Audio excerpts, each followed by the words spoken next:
गिने से हालात काम थी ना पाए।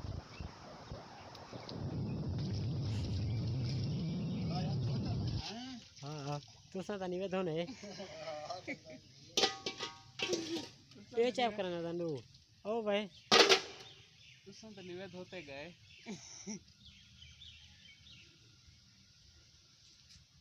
ये दोस्त काम में भी बारिश आ गई आज।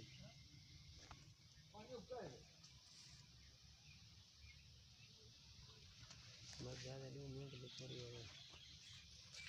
ज़्यादा है तो मन खराब इधर तो बाहर मिनट कटवा जा रही तो नहीं था न बन बारो के कटो एक कॉन्सेप्ट आधी आध जाए थी वैसी आधी आध बारो कढो उठा कढो ही सारी को पानी निकले वैसे तो खोल निकल पानी निकलता पाए हां पानी निकालती शुरू है सीधे और अंदर सीधे हो गया नहीं कुछ कर दे हाइट में सब हां पानी दे तैयार कर पानी भर दे सटा क्या बात सही तो साहब कुछ ना कि यार काम तक रहना पे छोटी चाके जो आ गई मेहरबानी कर यार।